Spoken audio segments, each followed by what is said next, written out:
Welcome, everyone, to another fantastic episode of For the Fans podcast. Sorry Season that we have been 2! gone for so flippin' long. Season 2! Season 2? Oh, I can't wait till we get to Season 4 at some point.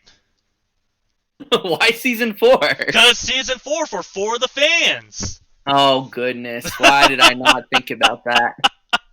We'll have to do some big little special celebration thing. I don't know.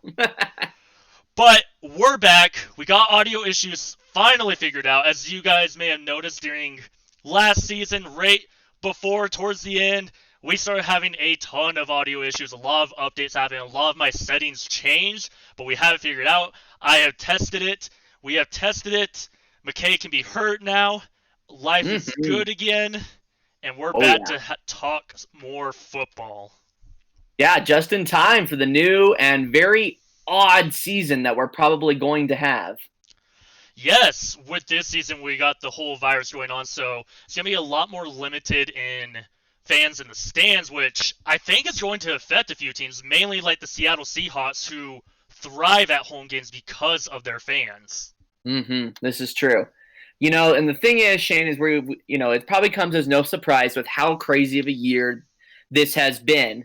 Obviously, the NFL is going to be very different with its schedule and hopefully doesn't end up getting canned at any point. But our goal is as long as the NFL is continuing to do their games, we are going to do our very best to make sure that we are bringing an episode every week. Whether it is just one of us or both of us, that's the goal, because we've got pretty crazy schedules going on too, huh, buddy? Yeah, you had a baby while you were gone. Yeah, it popped right out of my stomach. I'm just kidding.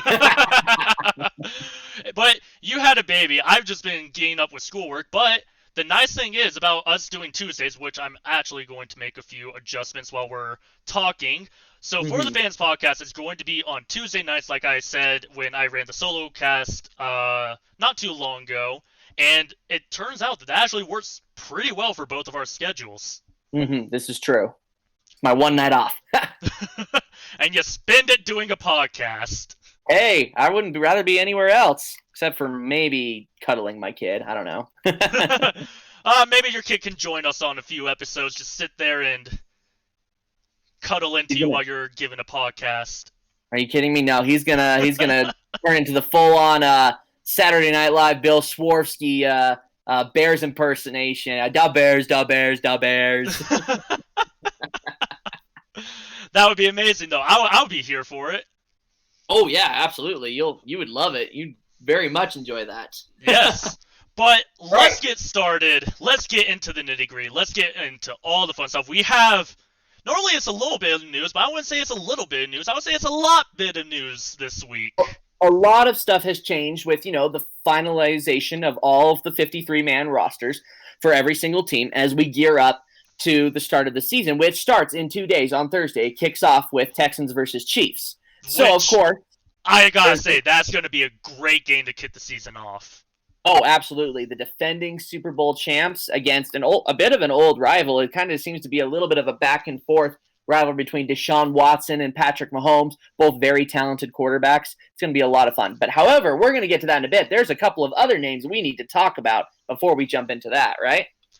Yeah. So, with this, just because we like to give updates on different players and everything, so one of the things that happened with my team specifically is that Leonard Fournette was waived by the Jacksonville Jaguars. They just completely cut him, said that he wasn't really the best person moving forward, and he went to sign with Brady and company in Tampa Bay, but will not be the starter.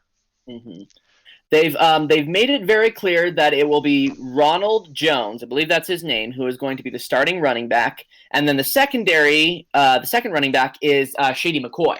So Fournette, I don't know if he's assigned to a practice squad or anything like that, but I know that they might throw him in for a couple of really crucial third down moments is probably what will happen there. Shane, you and I have talked about this a little bit. This just kind of more signals the fact that the Jaguars have finally said, okay, we've dumped Fournette, we've moved on from the running game. Now we need to focus on our passing game, and we're hoping to do that with Gardner Minshew. Hopefully he's going to have a productive sophomore season, and Pro Bowler DJ Chark will also have another productive season as well. The way I look at it, so I got Game Pass. I've been watching football games in my free time, and first game I watched was the home opener when Minshew came in for the injured Foles. My goodness, almost every single drive, it started off with Fournette running up the middle for little to no gain. And for me, I'm just saying that I'm like, this play calling is so predictable. I'm like, and Fournette only runs up the middle. I'm like, he runs on the outside maybe once or twice. I'm like, I think getting rid of Fournette might actually be beneficial because now we're giving the ball to Minshew. Minshew's going to throw the ball to Chark. He's going to throw it to Conley, who's fast and has beaten defenders just off his speed. We got Chenault, who could be a very big threat. We got a lot of people. And with the tight end, as long as, I think the offense is going to be the highlight. If the offense does well, Jazz will do decent. We talk a lot about on this podcast how we should probably be a little bit more unbiased. But, Shane, that's not going to ever change with you and your Jaguars. There's always going to be a soapbox. It's always going to be, and I try not to. At least I shortened it for the most part. Yes, it's true. I'm proud of you. I'm getting better. But with that, so other people that were gone, Unique Ngakoue was gone. Basically, Jaguars roster is looking very, very young. I think the average roster age is 27, 28. Mm-hmm. That's a young team. Yeah, and I think just kind of going off of those statistics that it's a very young team, very unproven team. That's really going to determine a lot of how the Jaguar season is going to turn out. Shane, you and I have been talking about this. According to a lot of analysts who have been watching, all the different teams, there's not a lot of hope for the Jaguars. They think you guys are going to be, getting the first pick for the draft. We'll have to really see what happens throughout this season. Yeah, everybody's saying first pick and Trevor Lawrence, but I'm going all in on Minshew right now. Well, we'll have to see how it pays off throughout this season. Yep, but let's move on to some other topics. Let's start with your team now. Mm-hmm.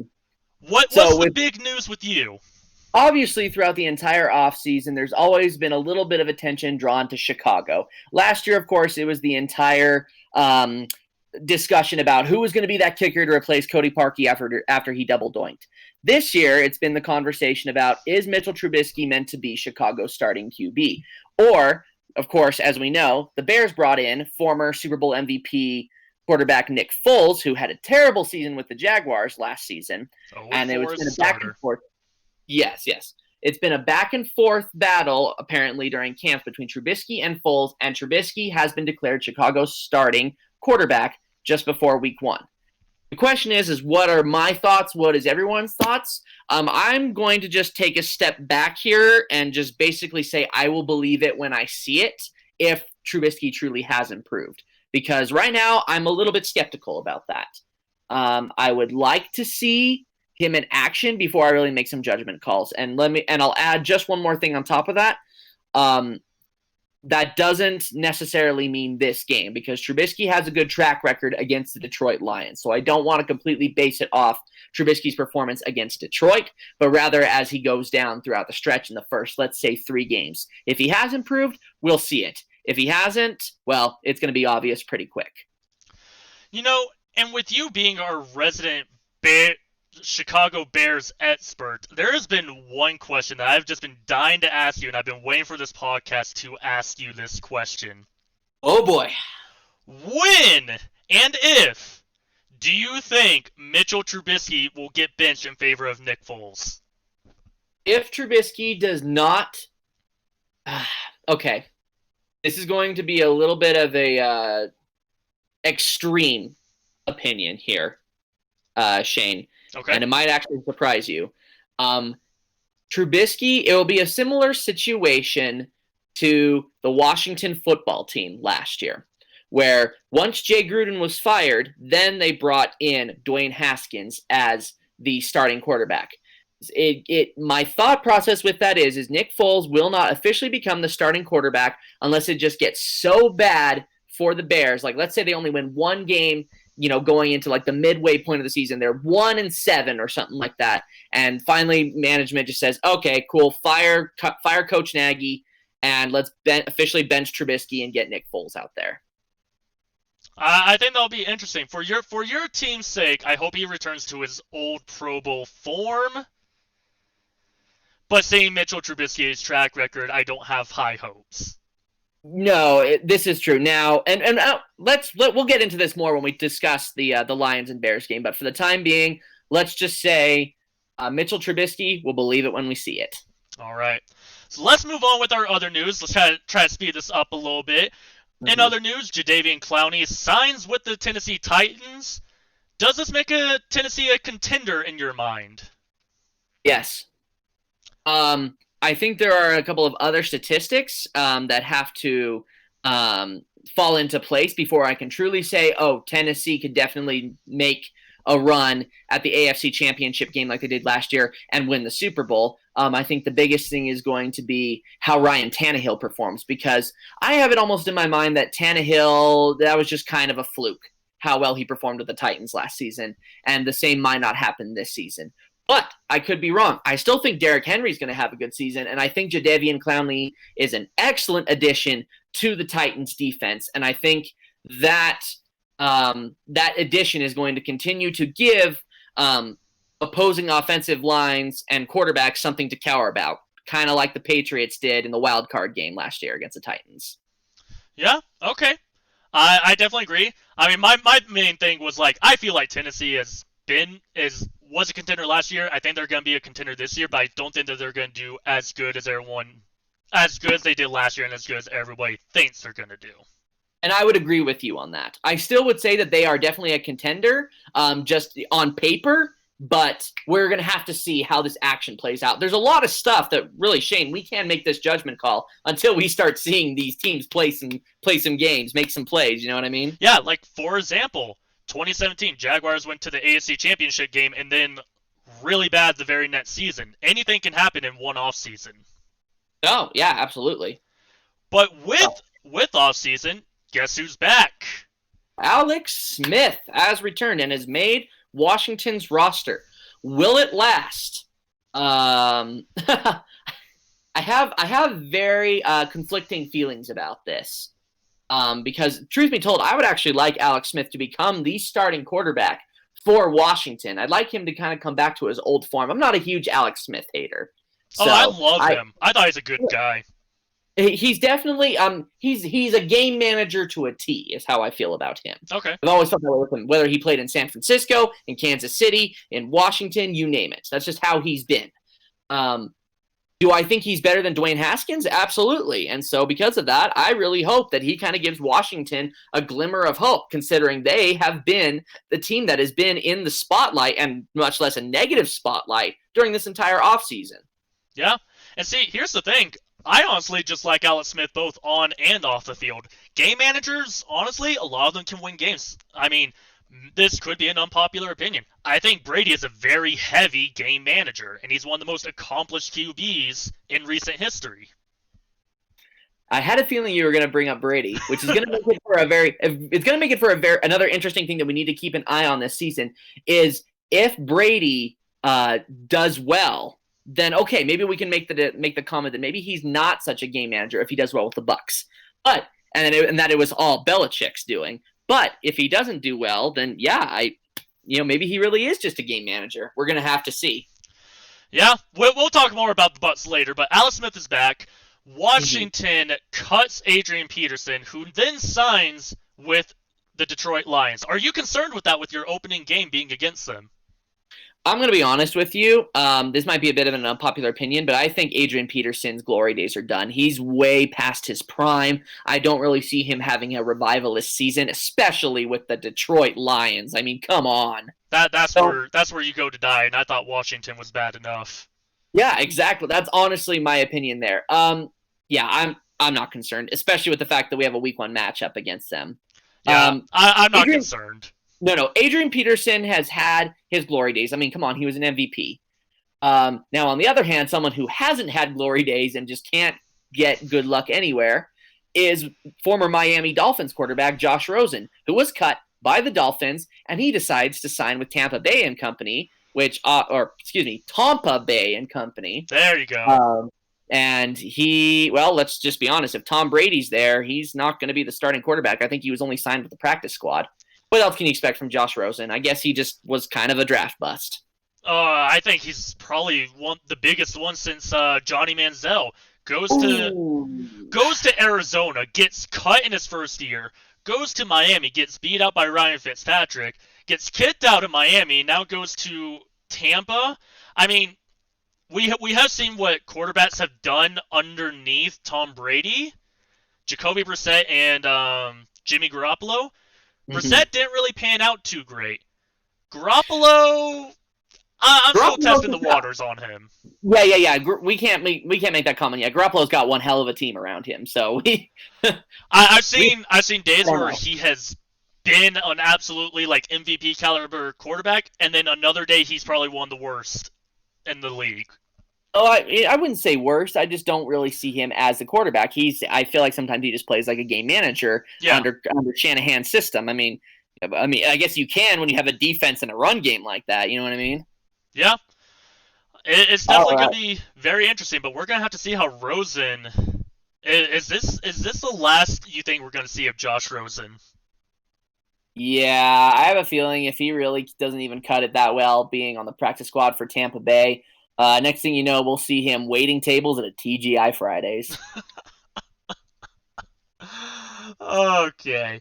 Do you want to give everybody the last little bit of news? Yeah, let's just pose this out to anyone who wants to answer this in our polls as well. So, being an avid sports fan, obviously I've been keeping an eye on a lot of the other sports that have returned to form after everything had shut down due to the COVID-19 pandemic. As many people know, the NBA and the NHL have both succeeded in keeping COVID-19 out of their league with their bubbles. They're having pretty successful seasons. I literally just got a notification that the Miami Heat kicked the Milwaukee Bucks out of the playoffs, which was really surprising. But anyway, this is not an NBA podcast. But what I'm saying with that is that they have been successful in containing the virus. Major League Baseball has struggled, and they haven't done the bubble formula. So the question is should the NFL also build a bubble? Because it was revealed today that they did a mass-wide test of all the players in the NFL, and only one came back with a positive test for COVID-19. Do we think that is going to stay that way and the NFL can manage to get through this storm and have a complete season? Or do we think there's going to be more positive cases turning out? I mean, I would say that it's definitely a possibility that more cases are going to come about just because of some players' off-the-field behavior with life. Not saying that they're doing anything bad, but like I think some of them go to parties and hang out with a bunch of different people, so it's very possible that they get infected from there. Yes, it is very possible. So that's why the bubble comes into play. But again, how do you really do that with a bunch of football-sized stadiums? You can't go to Orlando like the NBA did and have multiple courts. So it's a very interesting situation that's going to happen there. Do I think the NFL should build a bubble? Yeah, they probably should. Do I think they can? I don't know.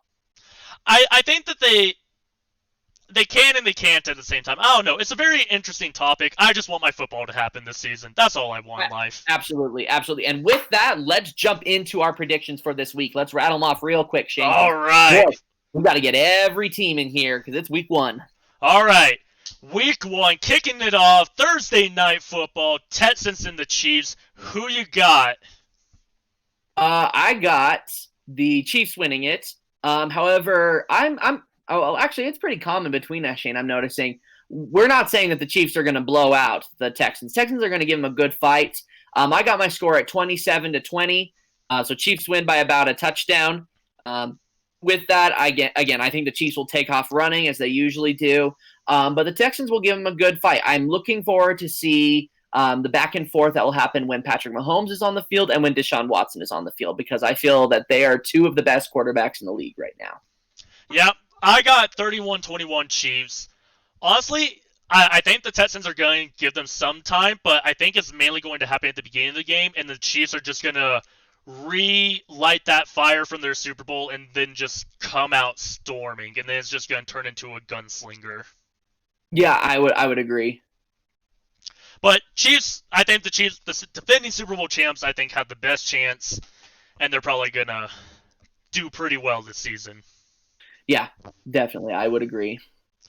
All right. Let's move on to our first game of Sunday night. We got the New York Jets versus the Buffalo Bills. You go first. Okay, I got the Bills winning because I feel like the Bills are now the best team in the AFC East. I got them winning 24-13. Mhm. I kept it a little bit closer at 20-16. The reason that I'm saying that is just because I always feel with with with division rivalries, those teams know each other so well that they're going to make it a competitive thing. And I recently saw an article that was talking about how I think it was Coach Gase for the Jets talking about how Jets players are really upset about how they're basically already counted out of this season. And I'm almost wondering if the Jets are going to be able to have a little bit of a fire under their keisters to really see if they can make a move on the season and actually do well, especially now that Tom Brady is out of the AFC East. He's out of the AFC entirely. I have the score being 20-16. Bills still win it, but I think it's going to be closer than what some people are predicting. I feel like the majority of people are thinking, oh, the Bills will blow the Jets out. Because it's a division rivalry, I think it's going to be closer than that. Which I get. I think for the Jets, where it's going to come down, the two biggest points that will help them keep it close if they want to win at all, it's going to be how well does Le'Veon Bell do, and Sam Darnold needs to be on point. I would add one more thing on that, which I actually find to be very important for how the Jets perform. I think it's actually going to come down to their defense. They are playing without Jamal Adams as their safety now. That's true. And I find that to be a travesty. I find that terrible that the New York Jets basically let go of their best player. They lost him, but you know what? That's how the NFL goes. Yeah.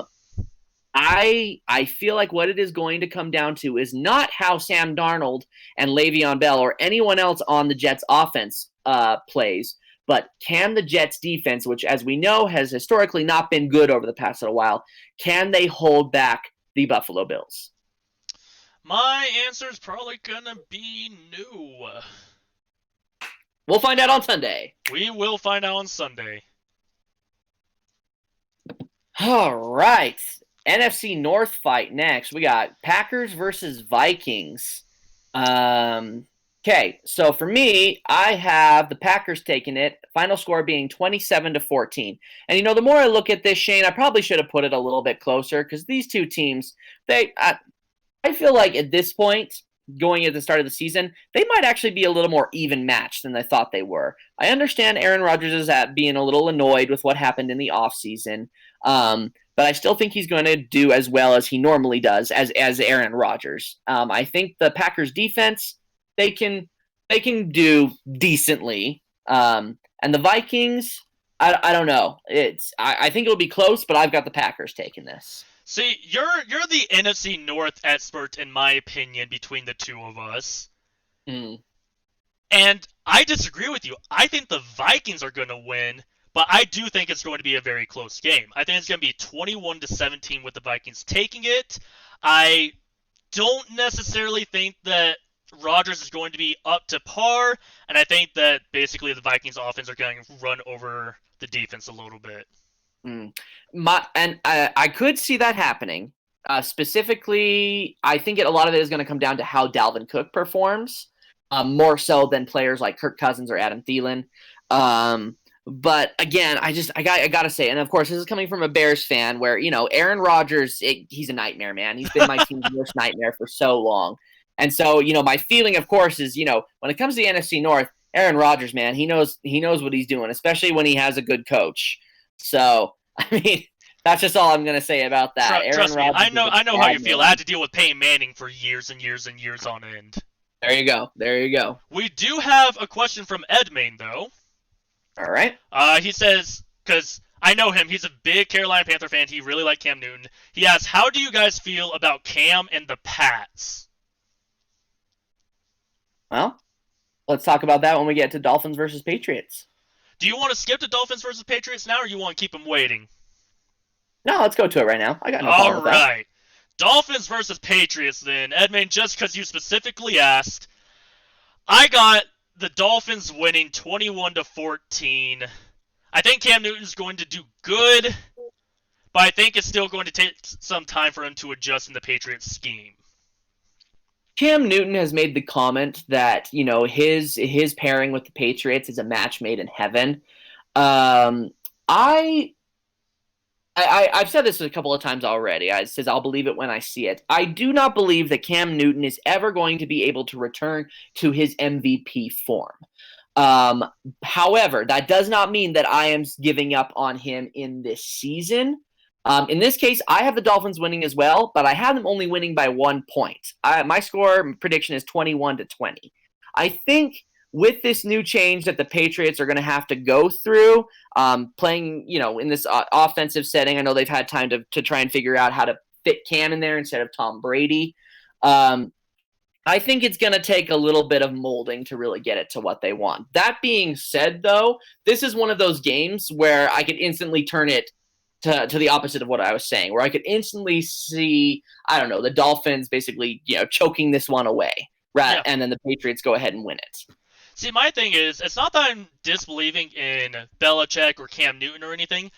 I think if the preseason happened and Belichick was able to see how Cam does in the preseason against other teams, I think we could more accurately judge on how well he's going to fit and how well the Patriots are going to do.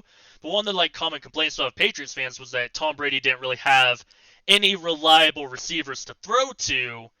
And I feel like not a whole lot of that changed over the offseason, but they did get Cam Newton, who's a very different quarterback from Tom Brady. Tom Brady sat in the pocket, had all the time in the world, and would throw the ball to whoever. Cam Newton, I feel, he gets pressured and he scrambles out. So it's going to be a very different play style watching that go on. Yeah. It's more to the question of is Cam Newton actually going to take that opportunity to scramble out of the pocket, or is he going to play in the system similar to Brady? I don't know, because again, his injuries could determine whether he really is going to scramble or not. You know what I mean? Yeah, and he's even saying that he just doesn't know how Bill seems going to work with Cam, which I completely agree with, which is why I think the Dolphins are going to win the first one. I think when they have a rematch later down the road, I think the Patriots might be able to steal that one away. But for the first one, I think the Dolphins just have more confidence and more of a sure thing going in than Cam and the Patriots. Yeah, definitely. Let's move on. We've got the next one that we have is Eagles versus the Washington football team. God, that is going to get tough to get used to, especially if they change the name again. Well, they're going to at some point. They're not going to just keep Washington. I hope not. Shane, we can probably be pretty quick on this one. We both agreed for the exact same score, 21-10. Philly wins. This is again also just because here are my thoughts about Carson Wentz. I think this dude is actually pretty talented, but also a little bit overrated. He has a great regular season, it seems a lot of the time. I understand that last year was a little shaky. I just don't know how long this dude can stay healthy, though. That's his biggest thing, because in the postseason, man, he only had half a start. It's true. Yeah, I mean, I don't really have much to add. To me, this is one of the games where I would only watch if there was literally no other football on. We don't have high hopes for Washington, and Alex Smith's return doesn't necessarily change that, right, Shane? Correct. Yeah. Let's try to speed through some of these. We got Browns versus Ravens, which Go ahead. You're up. I just think it's going to be a slaughter for the most part. I'm saying 31-17 Ravens. I said 34-13 Ravens. This isn't to say that we think the Browns suck, because I think they're actually going to have a bounce-back season. I think they are going to do better. Now they have Kevin Stefanski as their head coach. I think Baker Mayfield may end up having a better season. I think they made some of those necessary adjustments. However, I don't think they're good enough to beat the defending MVP and Lamar Jackson. And I would say the Ravens are probably the number 2 in the AFC right now. If not the number 1. I still say they gotta get past the Chiefs for that, but they are definitely the 2 most explosive teams in the AFC without a doubt. 100%. All right, let's move on to the Colts versus the Jaguars. I got this one real close. I got it being 17-16 with the Colts just barely edging out the Jags. Shane, obviously you're going to disagree because it is your team.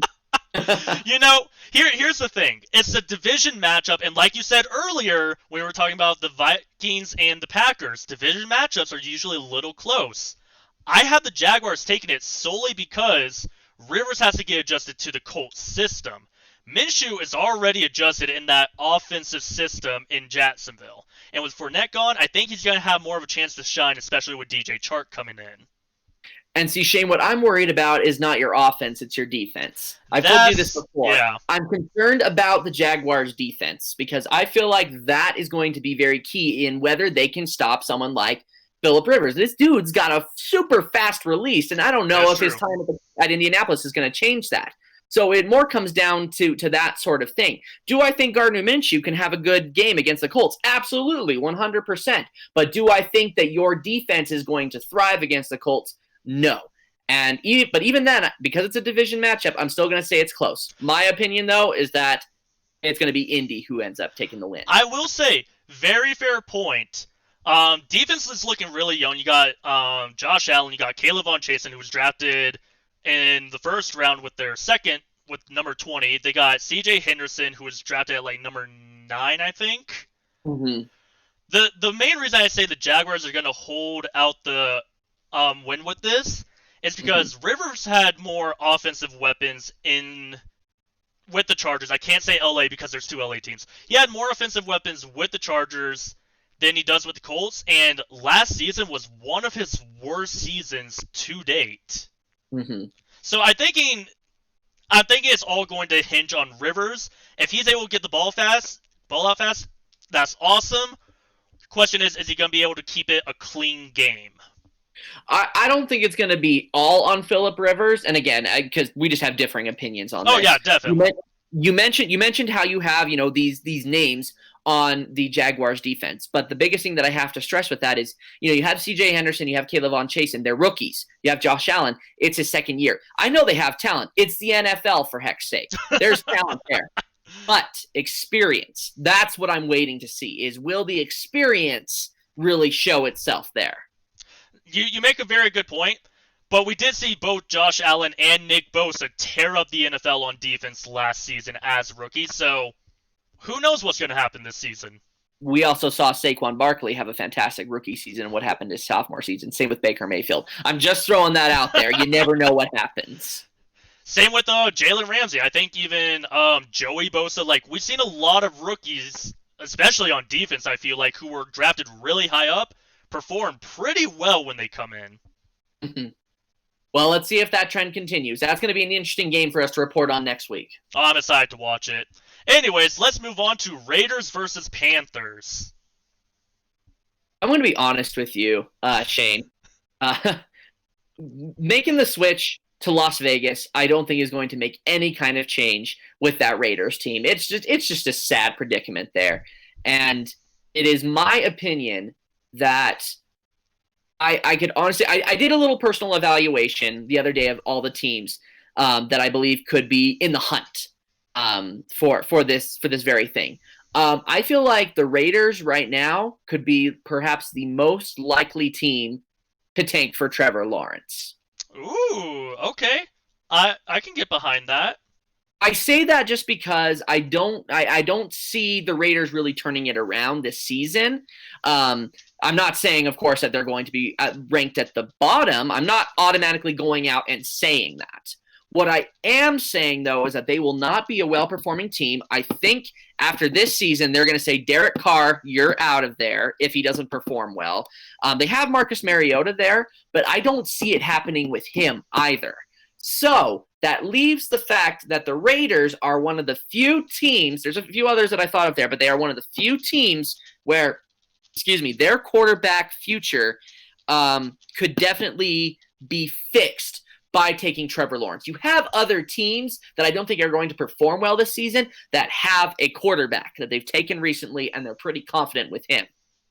But I don't feel that way about Las Vegas. And with this first game, I don't have Las Vegas winning. I have the Carolina Panthers winning. I have McCaffrey rushing for over he's gonna have a great. Way over 100. He's gonna have a great game. I'm not just saying that just because he's my fantasy running back. Oh, you lucky dog! I got Lamar Jackson as my quarterback, too. I got Pat Mahomes as my quarterback. Oh, you suck. All right, whatever. Anyway, where I'm going with this is I just don't see it with the Raiders. And that is why my score is 24-21, and yours is not very different. We both have the Panthers winning this game. Yeah, mine's 27-21. I think Christian McCaffrey's just going to put the team on his back and go with it. He may not even need to, because Teddy Bridgewater can probably get some work done too. I feel like that's going to be a very quick 1-2 punch that the Panthers will be able to make their mark. And if it does end up working out, whether the Panthers have a successful postseason or not, whether they do make it, I think if it really does work well as a 1-2 punch, you could see new head coach Matt Rule be in line for Coach of the Year award. It's definitely going to be very interesting watching what goes on this season with the Carolina Panthers. I have hopes for them. I'm not having them too high yet, but I have hopes for them. I am very curious to see how the NFC South shakes out this year. The reason that I don't have high hopes for them is because last season they were on a roll, and both you and me said, oh, they look like playoff contenders, and then they just dropped the ball on everything about midway through. Yeah, you're absolutely right. And I think we can blame that partially on the defense and partially on Kyle Allen. Actually, it's not even that. Let me rephrase that. And this could actually be an X factor as to how this season goes. I think the reason that they didn't do so well towards the end of last season is because defenses figured out Christian McCaffrey. Definitely. I would agree to that. So we have to see if something new is being done this season in order to change that. All right. Let's move on to the Bears versus the Lions. We agree on this one. We do. It's a division rivalry. So it's going to be close. And we also happen to know that, because we don't have very high hopes for the Chicago Bears or for the Detroit Lions for having a postseason this season, we have it as kind of a low-scoring game. We both agreed the final score was going to be 17-13 Bears. And I don't know what else I really want to say about it. We kind of already talked about Mitchell Trubisky. The reason I say that is because we kind of already talked about Mitchell Trubisky and how things are going to go for him.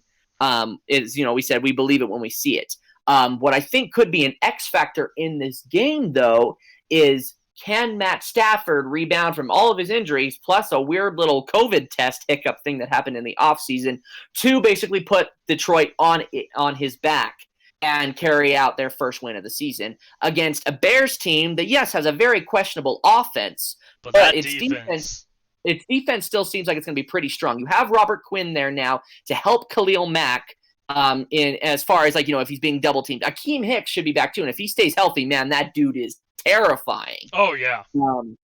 And then with that too, you and I discussed this a little bit too. How do the Bears end up scoring more? It's not how Mitchell Trubisky performs. It is, will they make a good use of the run game this year? That is the key. He's now a sophomore. David Montgomery, he's injured. He's going to be out for a while. But they've talked about putting Cordarrelle Patterson in there as a running back, which I think was a very, very smart idea because that guy can be an absolute wrecking ball if you put him in there. That's really all I got to say about it. It comes down to, will the Bears make the right calls on their plays? And also the same thing for the Lions. I got nothing to add. You're our Bears expert, and you summed it up pretty well. Let's move on to Seahawks versus Falcons. You take this one, man. I need to get some water. I talked too much. So I have the Seahawks winning this game 27-13. I still think that they're one of the NFC powerhouses with the 49ers, the New Orleans Saints, possibly the Tampa Bay Buccaneers. Haven't really rolled the dice on them quite yet, but I think the Seahawks are going to kind of sweep them under the rug a little bit. It's just going to be a pretty one-sided game, I feel, for the most part with the Seahawks. Yeah, absolutely. I have hopes that Russell Wilson will actually have an MVP season. He'll win the MVP this season. I have high hopes for the Seahawks. I think that it's going to be a good year for them. I think they've kind of made adjustments where they need to. The critical point for them is staying healthy. My score prediction is similar to yours, just a little bit different. I said 27-17 with the Seahawks winning. Not to say, excuse me, that the Falcons are going to perform poorly. I just don't think they're going to be a match against a powerhouse like the Seahawks. I am expecting a little bit of improvement from the Falcons this year. I'm hoping for it. If it doesn't happen, though, I guarantee you Coach Dan Quinn will be fired and Julio Jones will probably leave. Well, that's very bold prediction with the Julio leave, but I can't fully disagree with you on anything there. One thing that I think could be an X factor, though, is the Falcons could possibly give the Seahawks a good fight because I think their defense has been improved. It should have been improved last season, and it wasn't. But now I feel like it has. They've got Dante Fowler Jr. in there. I feel like they've gotten, that whole thing kind of figured out where they could actually be good at defending. Yep. So let's move on to our next game. We already did the Dolphins and the Patriots. We're going to jump to Chargers versus Bengals. Really, really quick, I'm not super excited about this game. Not either. Let's be honest. I don't even. Do you know who the starting quarterback is for the Chargers? Is it Taylor or is it Herbert? It's Taylor last that I heard, but it quick changed to Herbert. Probably by week 3. Yep, I have the Chargers winning it 20-10. Not to say that Joe Burrow's going to completely suck, but I think he's going to have some stage fright being out on the NFL stage for the first go around. Shane, you had something pretty similar. I said 17-10 Chargers. It's actually interesting you brought up Joe Burrow because just from reading football news and stuff not too long ago, they actually said that Joe Burrow was looking pretty shaky and not very good in camp. They also said the same thing about Gardner Minshew, and you're disagreeing with that. So let me just say, you're always one who's touting, don't listen to what the media says. So don't listen to what the media says here, Shane. I mean, I haven't seen the Minshew report. I mean, everything I've seen is that he's been keeping it clean. I'm just saying. No, but I think it was more of not so much that he's doing bad. It's more of he isn't living up to what they expected of him. Well, which I gotta say, we gotta wait for the season to start because, like all things we've said before, we gotta wait for the season. Was he overhyped like Dwayne Haskins, or was he the right amount of hype like Kyler Murray or somebody else that I can't think of right now? Baker Mayfield. Well, and Baker Mayfield was a little. He was a little overhyped. He had a great rookie season, though. Yeah, rookie Mayfield. Let's say that rookie Mayfield. Will he be that good? It's up in the air for me, and I feel like he's going to get his taste of the NFL, and I think this is going to be like testing the waters for him. Yeah, I would agree. But let's move on to the Cardinals and the 49ers. Even though this is another divisional matchup, Shane, you've got a pretty funky point spread here. I've got it cutting it real close.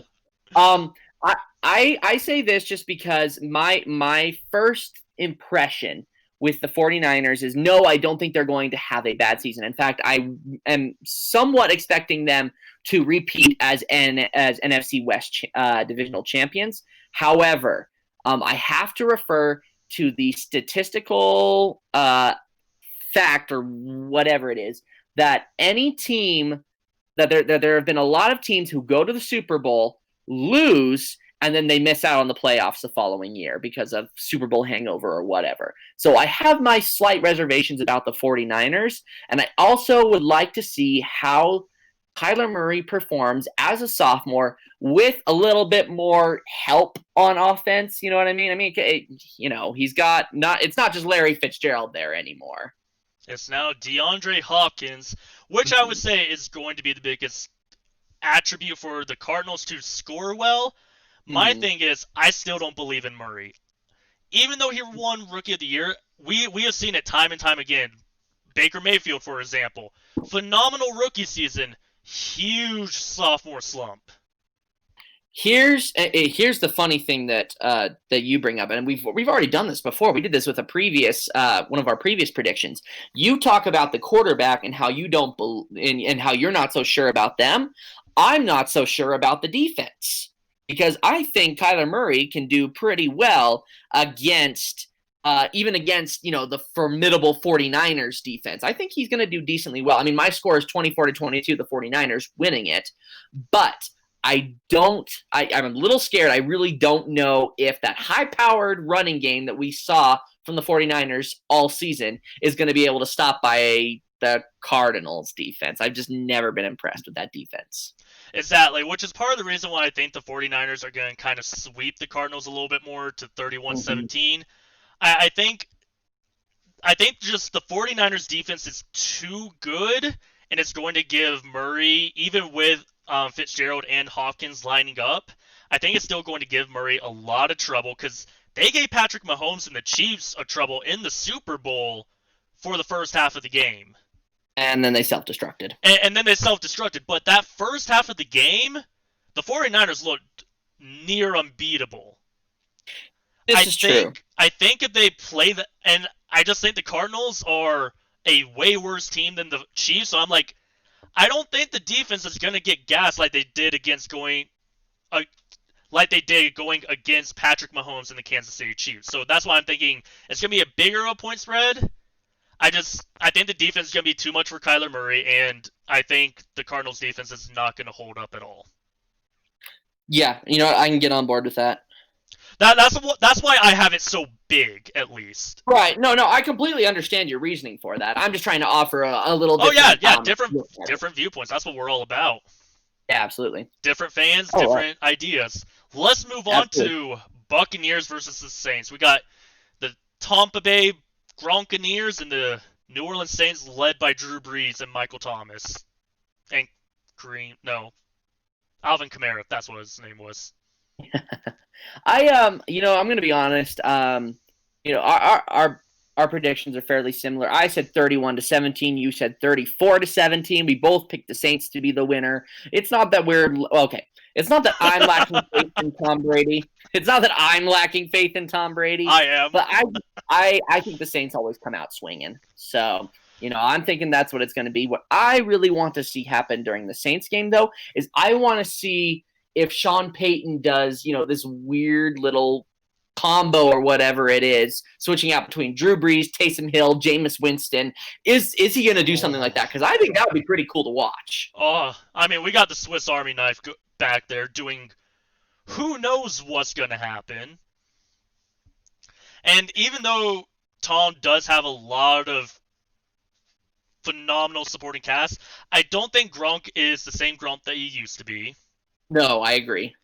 They got Chris Godwin and Mike Evans, who are good, but Tom, especially his last few seasons, he was a very strong, just check-down quarterback, going for 5-10 yards at a time instead of making the big throws. He does on occasion when he needs to, but primarily it's those 5-10 yards, which, all in all, it's not a bad QB. It's just kind of repetitive and a little bit more boring. Well, and I want to see if that sort of thing does end up happening this season with the Buccaneers, because last season, yes, I understand it was Jameis Winston throwing, and he's very reckless with the ball.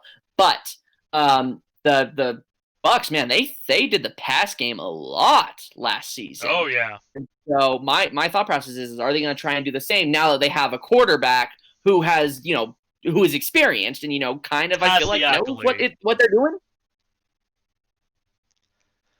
But you know what I mean? Yeah. Here's my thing. One of the biggest contributing factors is Tom Brady's bodyguard. We talked about him during our draft episode, Tristan Wirfs. Yeah. I think as long as he's able to keep Brady up, Brady's going to be fine. Yeah. But if people get to Brady, because that's the one thing in New England, we barely saw Brady get hit. If he did take a hit, yeah, he kind of just rolled off it, and it is what it was. You know what I mean? I don't want to say my personal feelings about him getting hit either. I talked to you about that privately. Yes, you did. But I'm talking. I know what you're talking about, where it's just kind of like he covers the ball and he just ducks, and it is what it is. No, I'm talking about the one play where literally one of the defenders just barely tapped him on the helmet, and the ref threw a flag at him, but other defenders will completely just fall and just demolish another QB and just be completely on top of them, and there's nothing. Yeah, let's move on to Cowboys versus Rams. I could go on and on about that. Cowboys versus Rams.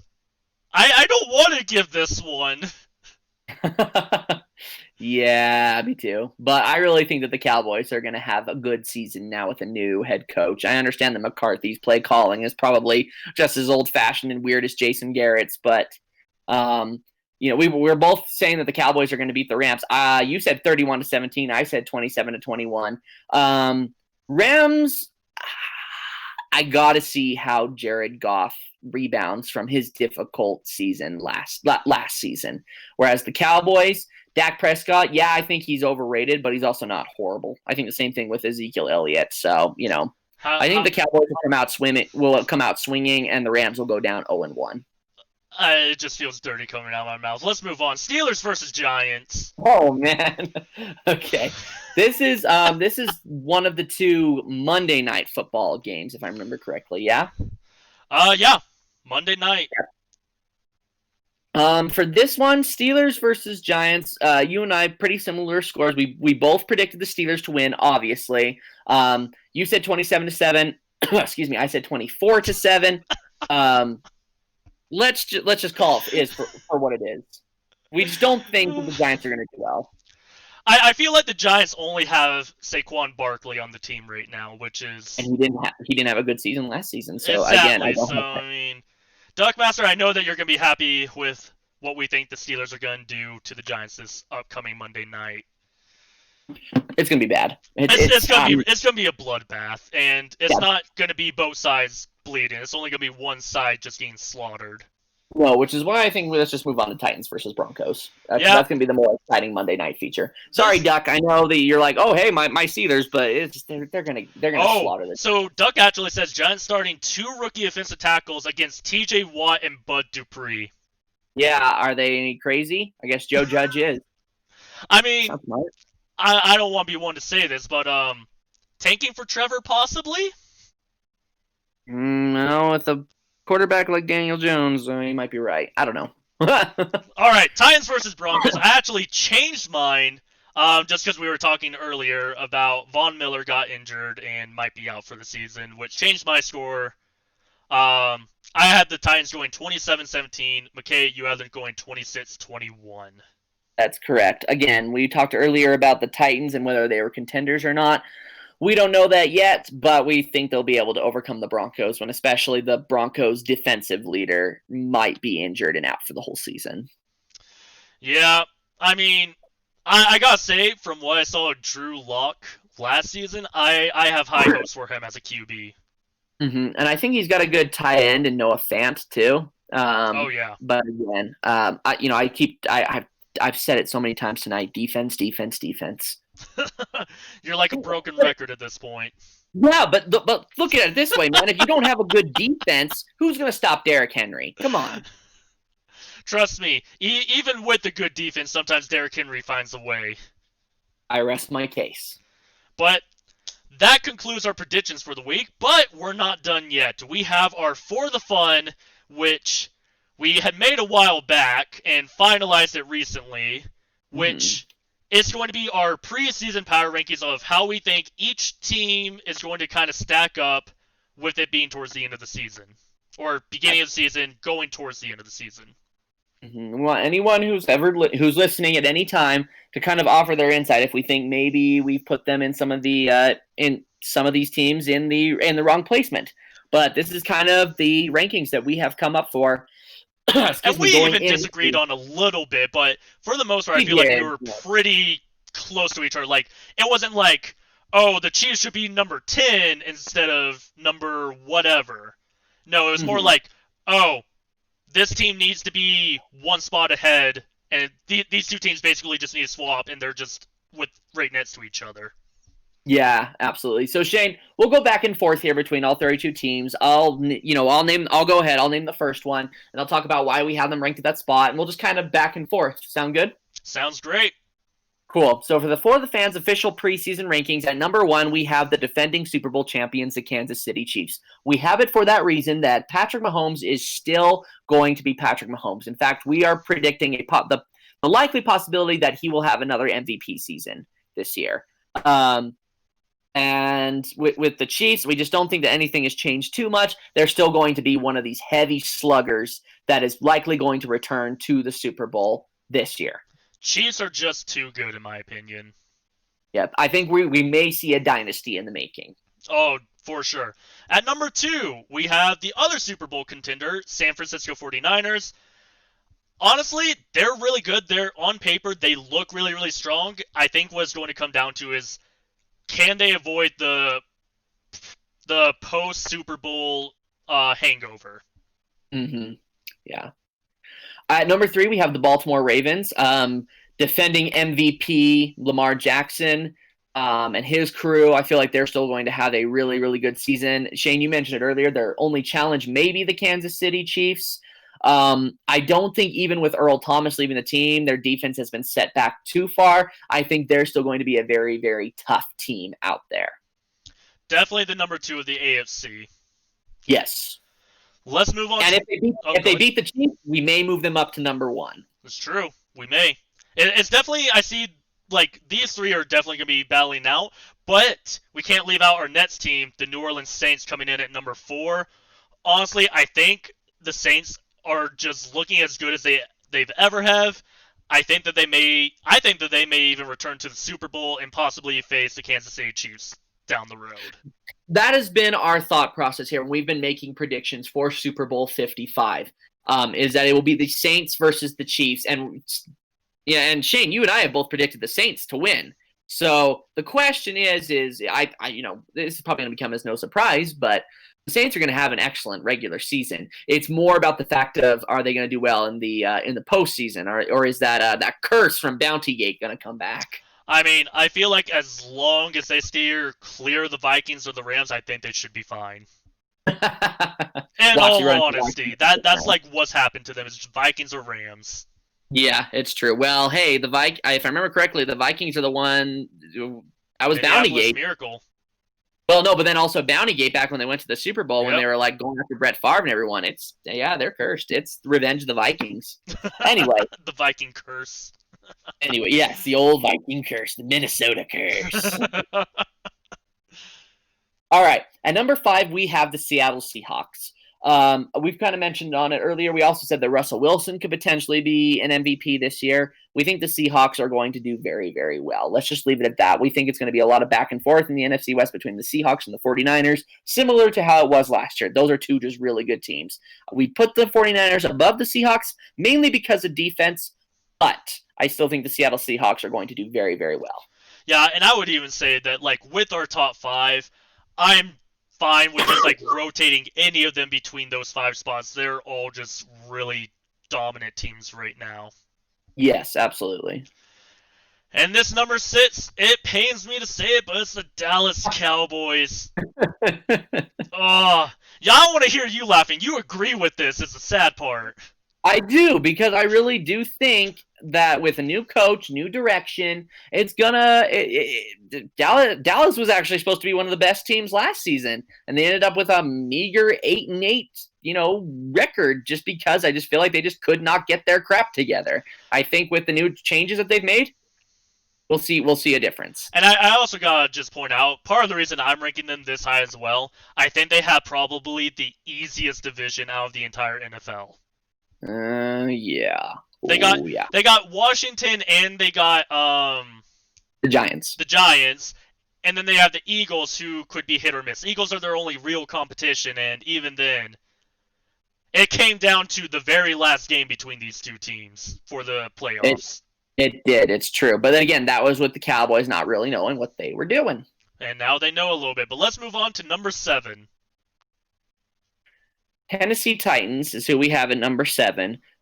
This is, again, we mentioned it a little bit earlier because of, on paper, they look really, really good. I've mentioned it before. I'll say it just again, just a reminder. It really just comes down to, will Tannehill's performance last year not be a fluke? Yeah, I think that's what's all going to come down to, is just everything hangs on Tannehill's shoulders. Now, they proved last year what they can do. Just see if they can do it again. Yep, absolutely. At number 8, we have the Tampa Bay Buccaneers coming in. Stop saying that, please.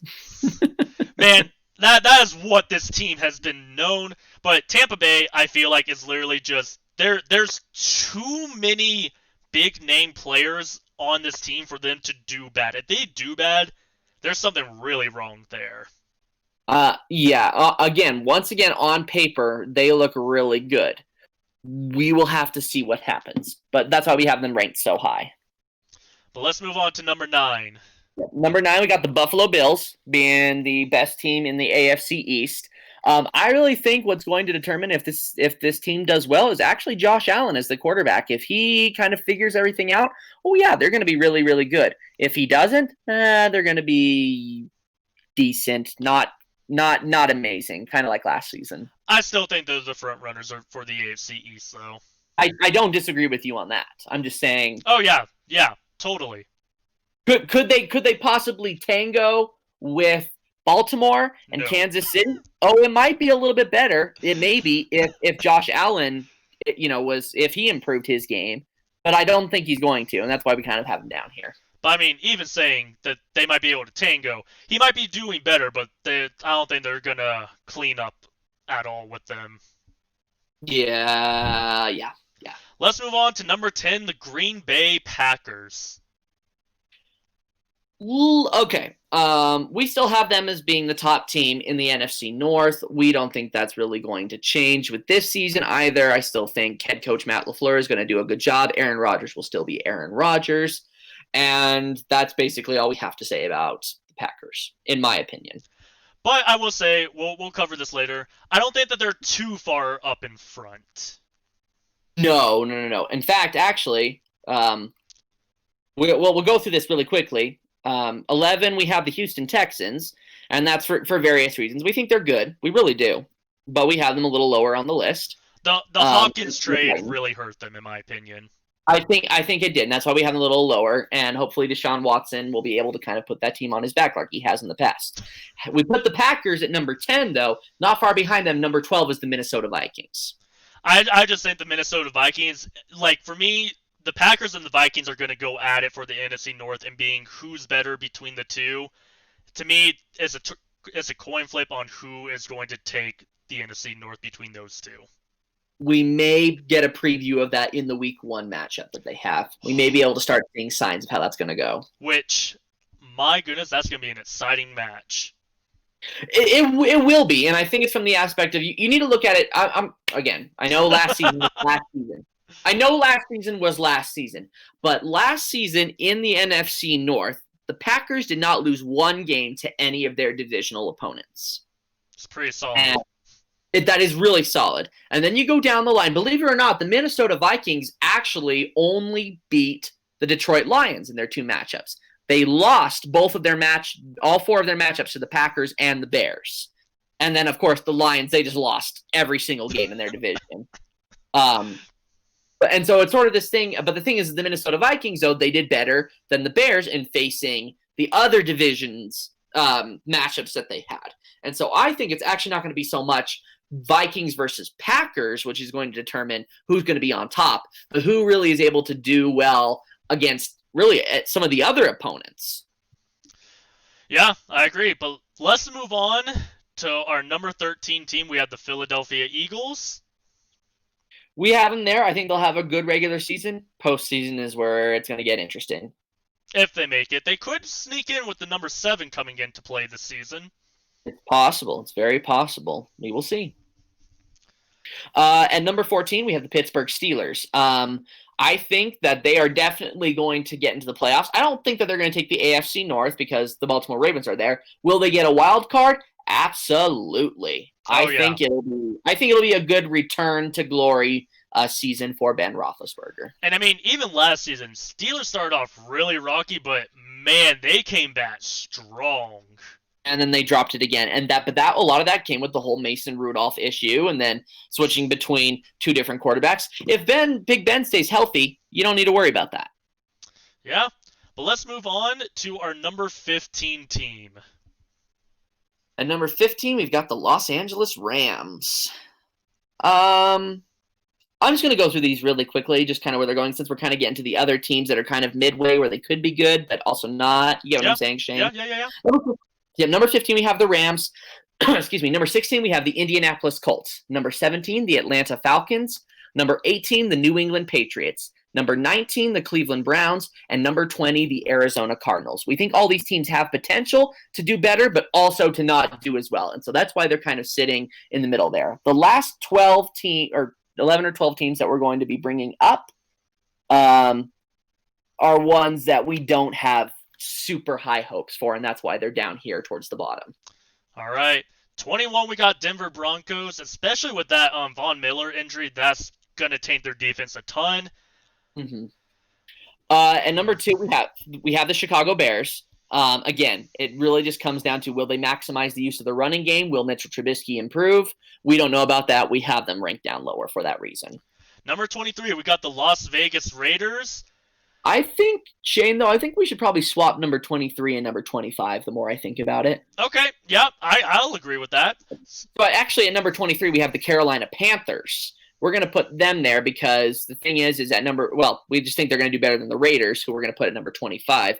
And then also at number 24 is the Los Angeles Chargers. For obvious reasons, there's a lot of unknowns there. But number 26, we got the Miami Dolphins. They're still doing what Dolphins do, swimming at the bottom of the ocean. Yep. Could it be better this year? Possibly. I don't know. We'll have to see. I'd be interested to see if at some point they move away from Ryan Fitzpatrick and put Tua Tagovailoa in there. Oh, I've heard talk that Tua's coming in by like week 4 or 5. Well, I think they should, because I think he can actually do really well. He's actually a very, very talented quarterback. Oh, yeah. But Fitzmagic may come in out of nowhere again, and he may play a few more games and then start to decline, and then Magic comes back. Yeah, it's possible. At number 27, we have the Detroit Lions. At this point, because of the disappointing season that the Lions have had in the past little while, they are ranked towards the bottom. All right, 28, we have the Cincinnati Bengals. I have to wait and see on how Joe Burrow does with the Bengals team. Yep. Number 29, we have the New York Jets.